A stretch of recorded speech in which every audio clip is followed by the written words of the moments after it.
हमें करना क्या है, समझना है। और अगर ये वाला टॉपिक समझ में आ जाता है तो बहुत सारी प्रॉब्लम्स क्या हो जाएंगी, सॉल्व हो जाएंगी। तो डाइपोल दिया है।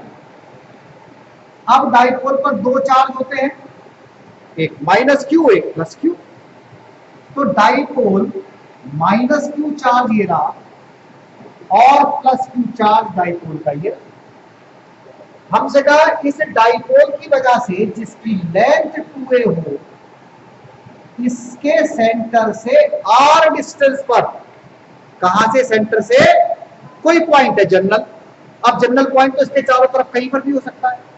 तो हमने क्या करा, इसके सेंटर से r डिस्टेंस पर एक पॉइंट ले लिया, ये पॉइंट ले लिया और मुझे यहां पर बताना है पोटेंशियल।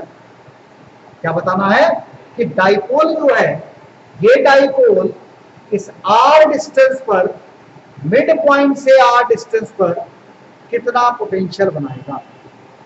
तो अगर हम पोटेंशियल का फॉर्मूला देखें तो पोटेंशियल का फॉर्मूला था 1/4πε0 चार्ज, जो भी चार्ज हमारे पास में है, और अपॉन में उस चार्ज की उस पॉइंट से distance.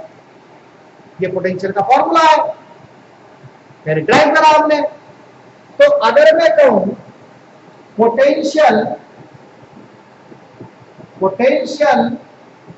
Due to charge minus q, कि भैया जो चार्ज था माइनस क्यू, इसकी वजह से कितना पोटेंशियल आ रहा होगा। क्या पता करना मुझे, जो माइनस क्यू चार्ज है इसकी वजह से कितना पोटेंशियल आ रहा होगा, ड्यू टू चार्ज। कौन सा चार्ज ले रहे हैं हम, माइनस क्यू। तो तुम कहोगे सर ये पोटेंशियल है, अरे कहोगे कि नहीं कहोगे, ये पोटेंशियल है। ये पोटेंशियल क्यों है, क्योंकि पोटेंशियल का फॉर्मूला होता है V = 1/4πε0 चार्ज अपॉन में डिस्टेंस। अब मुझे पोटेंशियल निकालना है माइनस क्यू वाले चार्ज से। मैंने लिखा किससे पोटेंशियल बताओ, माइनस क्यू वाले चार्ज से।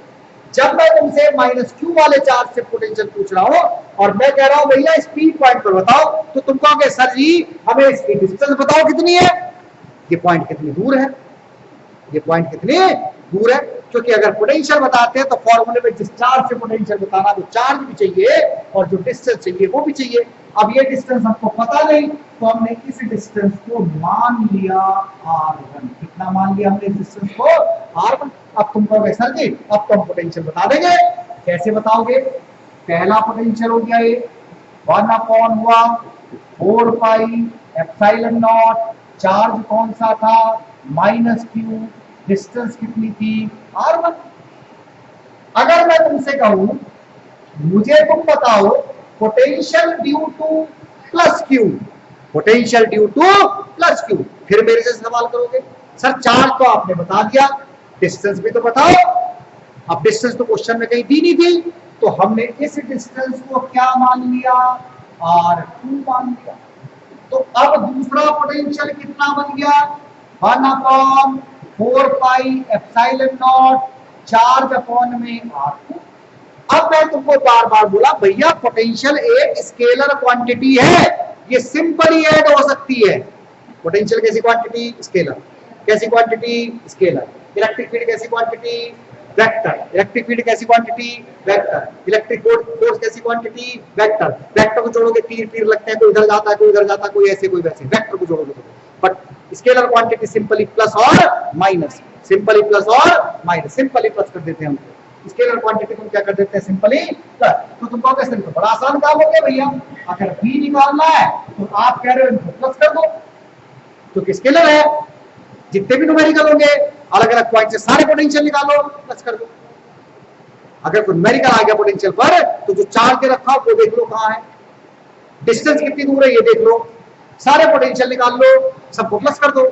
सारे पोटेंशियल निकाल लो, सबको क्या कर दो, प्लस। क्यों, क्योंकि पोटेंशियल कैसी क्वांटिटी, स्केलर। कैसी है भैया पोटेंशियल, स्केलर। कैसी क्वांटिटी पोटेंशियल, स्केलर। कैसी क्वांटिटी पोटेंशियल, सिंपली क्या कर दोगे, इसको तुम ऐड कर दोगे। तो कितना पोटेंशियल बना, पहला था 1/4πε0 माइनस क्यू चार्ज था r1 डिस्टेंस। दूसरा पोटेंशियल था 1/4πε0 प्लस क्यू चार्ज था r2 डिस्टेंस। तुम्हें दिख रहा होगा यार 1/4 कॉमन है कि नहीं है? कॉमन है कि नहीं है? कॉमन है कि नहीं है? क्या कॉमन है 1/4 क्या कॉमन है 1/4 क्यू भी कॉमन है, क्यू भी कॉमन है। जब कॉमन है तो बाहर निकाल लो, कैलकुलेशन आसान हो जाती है। जब कॉमन होगा तो क्या करेंगे हम? बाहर निकालेंगे। किस किस को बाहर निकाला? 1/4 और क्यू को बाहर निकाल लिया। क्या बचा? माइनस के 1/R1। यहां क्या बचा? प्लस के 1/R। हमें आदत क्या पड़ी है? हम माइनस में से प्लस नहीं करते, प्लस में से माइनस करते हैं। हमें जो आदत पड़ी है, यानी कि प्लस वाली क्वांटिटी पहले लिख लेते हैं, प्लस वाली क्वांटिटी पहले लिख लेते हैं क्योंकि हमें हैबिट ऐसी है 1/R2 minus 1/R1।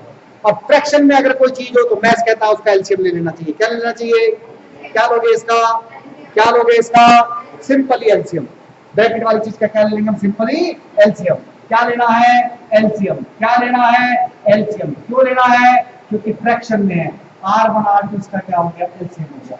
R1 R2 क्या हो गया? इसका एलसीएम।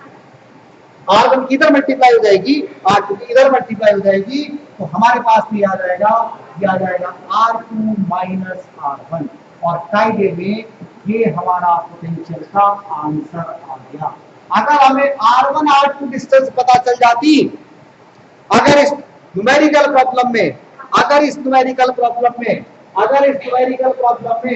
R1 माइनस R2 हमको दे देते, R1 इधर जाएगा, R2 इधर जाएगा, R1 इधर जाएगा, R2 इधर जाएगा, मैंने शायद गलत कर दिया है, इधर आएगा R1 और इधर आएगा R2, इधर आएगा R1, इधर आएगा R2, इस एलसीएम की वजह से R1 की यहाँ मल्टीप्लाई, R2 की यहाँ मल्टीप्लाई, क्या होगा?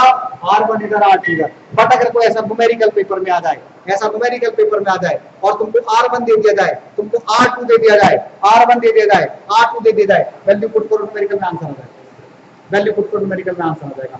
मगर हमें तो जनरल पॉइंट का फॉर्मूला बताना है।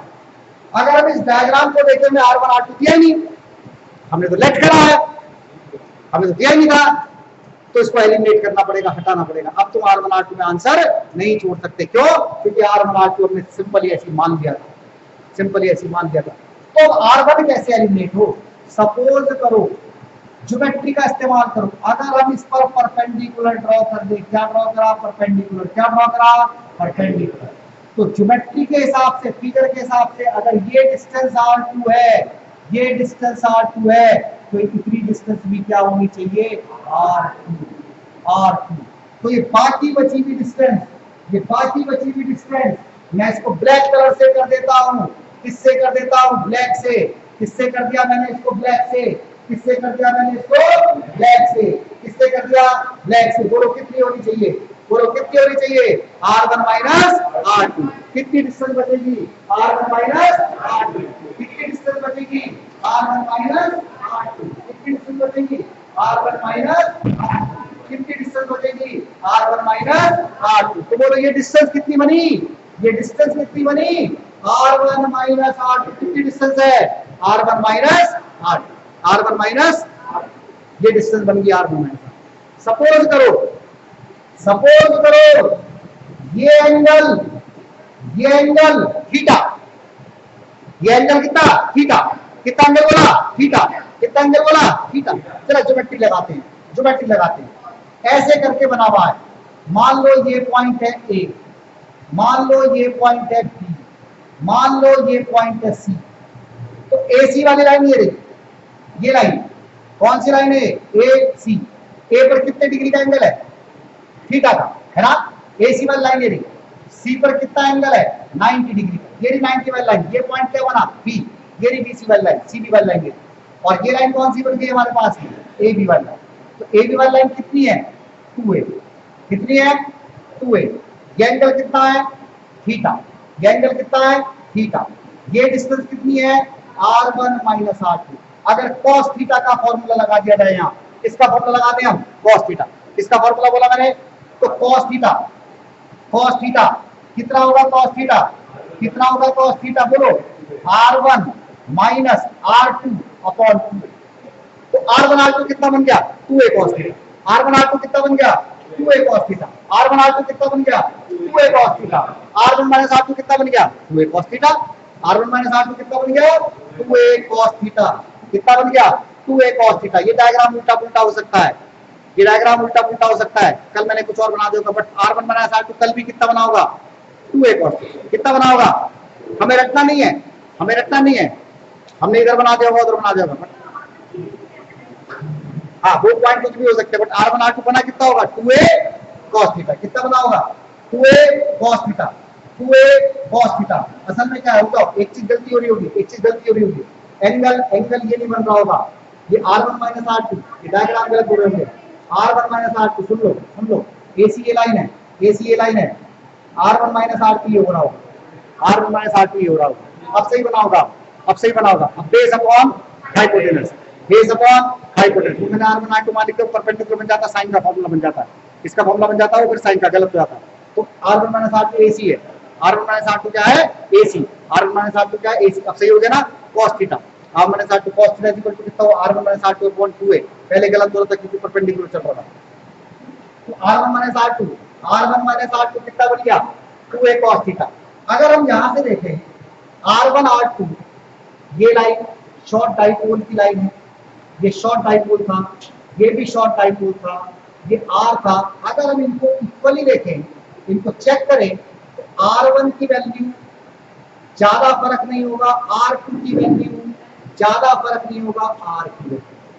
यानी कि अगर हम R1 R2 की मल्टीप्लाई करें तो ये लगभग R की मल्टीप्लाई के बराबर हो जाएगा, यानी कि लगभग R स्क्वायर बन जाएगा। क्या बन जाएगा, ये लगभग R स्क्वायर। इसका मतलब हमारा जो पोटेंशियल का फॉर्मूला है वो किसमें कन्वर्ट हो गया, 4 pi epsilon not, 4 pi epsilon not. R1 minus R2 की जगह क्या लिख देंगे हम 2a cos theta, R1 R2 की जगह क्या लिख देंगे हम R स्क्वायर, और ये Q इंटू 2a होता है, इसको लिख देते हैं हम P। क्या लिख देंगे हम इसको P, 1 upon 4 pi epsilon not, P बन गया। P किसकी जगह बना, 2a की जगह, खाली क्या बचा रह गया cos थीटा, क्या बचा रह गया cos थीटा, अपॉन कितना हो गया R स्क्वायर। अगर हम यही डेरिवेशन एट एक्सियल लाइन के लिए कर रहे होते, एक्सियल लाइन, तो थीटा हम कितना ले लें यहाँ पर 0, थीटा कितना ले लें 0। क्यों, क्योंकि एक्सियल लाइन ये वाली लाइन होती है, ये लाइन यहाँ पर निकाल रहे हैं, तो ये एंगल जो था हमारा, ये थीटा जब ये यहाँ पहुंचा तो कितने डिग्री का बन गया 0 डिग्री का। ऐसी कंडीशन में p कितना आ गया 1 upon 4 pi epsilon not p cos 0 बन गया, cos 0 की वैल्यू होती है 1, तो p अपॉन में r स्क्वायर।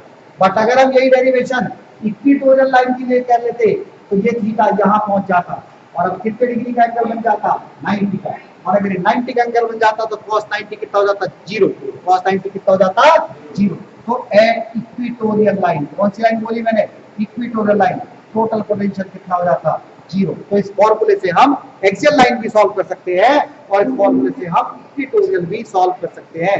यानी कि तुमको अलग अलग सॉल्व करने की बिल्कुल भी जरूरत नहीं है, इसी को सॉल्व कर लो, एक्सियल भी आ जाएगा, इक्विटोरियल भी आ जाएगा।